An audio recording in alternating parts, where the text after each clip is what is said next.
Hi, everybody. Welcome into Sports Talk Chicago. My name's Jon Zaghloul. Great to have you here. Channel 59.3 BPOD TV and Roku. Big show for today. We're going to break down what the Bulls have done so far this season. They're on a roll despite COVID. We'll talk about what to expect for them for the rest of the year. That comes up in just a moment. Before we get started, make sure you follow me on Twitter and Instagram at Jon Z Sports and on Facebook at Jon Zaghloul. If you want to watch more of this show, search up Sports Talk Chicago on YouTube or go to sportstalkchicago.com. If you want to watch more shows from the BPOD TV network, search up BPOD TV on YouTube. I want to start today with this. You're here to watch me rant or rave like I do after a tough Bears game. You might be disappointed. Not everything is negative in the Chicago sports scene. Most is. Blackhawks suck. Bears are at the point of a rebuild. Cubs are in the gutter. And the White Sox, they have some promise come next year. There's one team, though, that's really killed it since the start of their season. Chicago Bulls. I didn't expect it. I'll be honest with you. I've had experts on the program, and even myself included, I thought maybe they'd be a 7 or 8 seed. They'd get in. I don't know how far they'd advance, though. I didn't know their talent. I didn't know how all these guys would mesh together. I didn't know who they were. They had no identity, and obviously they didn't. It was the offseason. But ever since the year began, they've really taken things to the next level. And I couldn't be happier with their performance so far. DeMar DeRozan and Zach LaVine lead this team in scoring. They're the two top scorers. Nikola Vucevic started out as of late despite his ailing offensive production. And Lonzo Ball really fit in well with this team. Kobe White's back from injury. Even though the COVID-19 issue could be a problem, overall this Bulls team is number 2 in the Eastern Conference. Did anybody expect that? I sure as hell didn't. I didn't think they'd be number 2. I didn't think they'd be anywhere near the top of the East. You know, it's so funny. I talked to somebody about this a few days ago. In 2019, when I did my program, I saw nothing for this team. Really, I saw nothing. No direction, bad coach, no assets. I didn't know when they'd win a championship again, let alone be competitive, make the playoffs. I had no clue. They've proven me wrong.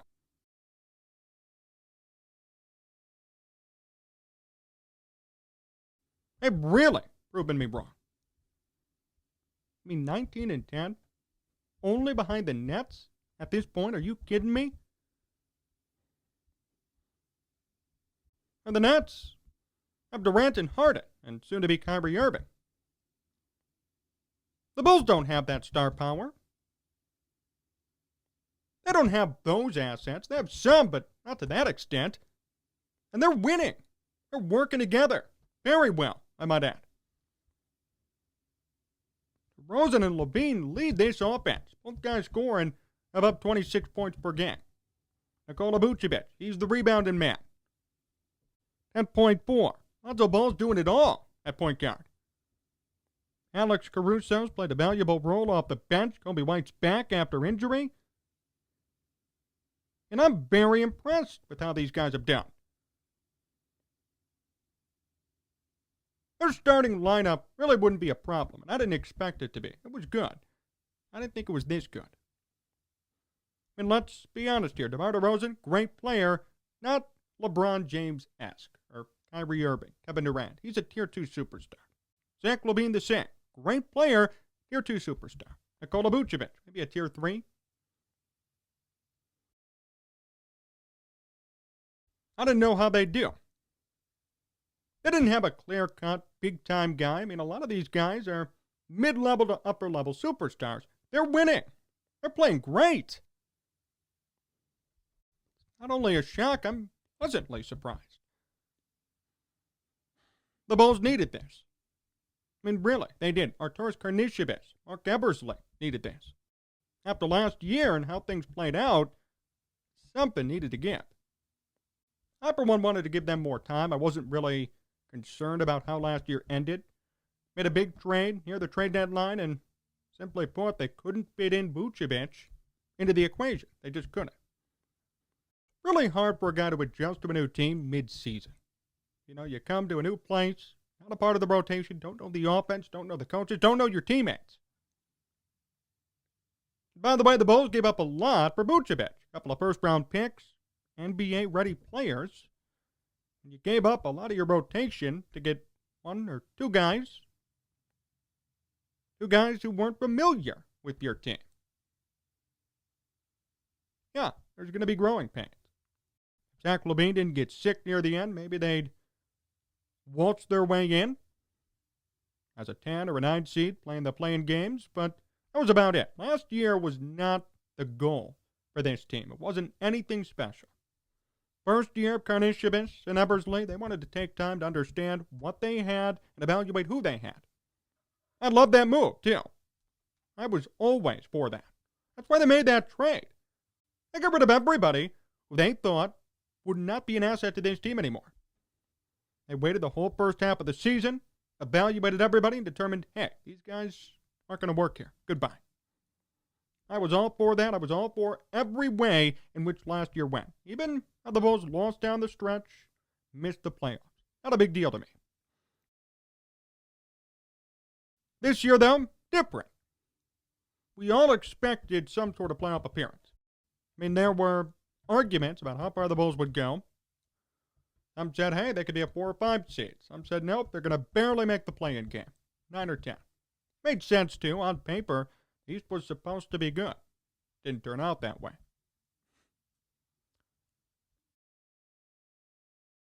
And the Bulls had question marks. Rightfully so. How would Vucevic do after coming over last year? How would DeMar DeRozan and Zach LaVine pair up? Would Lonzo Ball run the offense? Would he be a good distributor? Would he be better than what he did in Los Angeles or the Pelicans? Because the Bulls needed better. They demanded better. What is three-point shooting carry over to? Big question. And there were a lot of questions. Nothing was really clear or obvious entering the season. There were issues. Things needed to be cleaned up. Billy Donovan's second year. I mean, there were so many storylines, so many problems. Then Patrick Williams gets hurt. Kobe White took time to come back. I mean, it wasn't easy for this team. It wasn't easy to navigate all the things that went into it. Early on, they lost to Houston, which obviously, in retrospect, a joke of a loss. They turned around and beat them a couple of nights ago really well. There were questions. Even Vucevic had a slow start, and to this day, he's better, but not really where he was. Understandably, part of that's because now you got DeMar DeRozan. You're not going to be a scorer anymore, but you still need to play defense. He's gotten better. This was not going to be easy. And so far, the Bulls have conquered pretty much anything that's come their way. I love where they stand right now, too. I really do. I mean, you're sitting at 19-10. You're just behind the Nets. It's really a great spot to be in.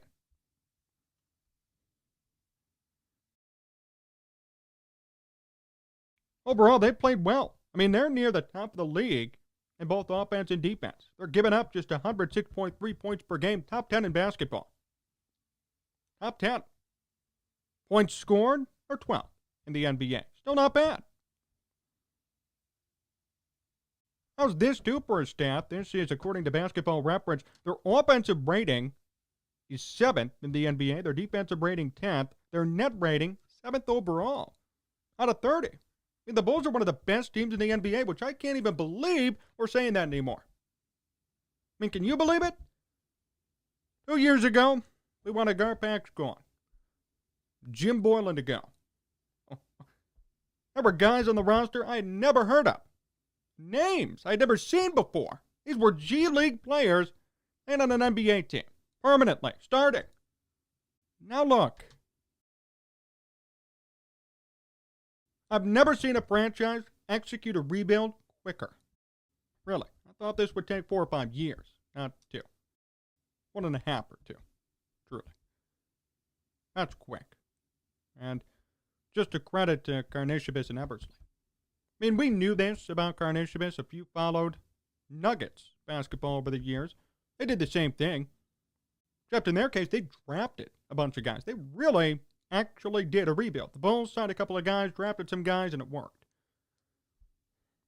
Stayed away from free agency in Denver. Those were all homegrown, good quality players that Karnisovas drafted. Now, the Bulls may not have many picks coming up for this year, and the tampering investigation lost him a second-round pick on top of it, but they don't need picks right now. It's time to win now. Now, there have been rumors floated, I've seen these, about trading Patrick Williams, trading a couple of young guys for somebody to win today. Here's my response. Do whatever you need to do. You know, this is your time. They've got the Nets and a part-time player, Kyrie Irving. And the Nets are not running away with this either. Nobody in the East is running away with anything. The East is wide open. If the Bulls play their cards right, they could be in the NBA Finals. I could see it. So before you hesitate about trading Pat Williams, trading some of these younger guys, do what you need to do to win today. Because it's obvious you're all in. You've spent the money. You spend money on DeRozan, Vucevic, Levine, Ball. They're all here. This is one hell of a lineup. Do what you need to do to win today. Don't worry about tomorrow. Don't worry about how great Patrick Williams is going to be. If you have to trade him, you have to. It's a business move. Nothing personal. I have no problem with Patrick Williams as a player. I think he could be okay. Maybe more than okay. Good defender. Comp to Kawhi Leonard. Needed more touches last year, which we talked about. I'm not attacking Pat Williams. I will say this, though.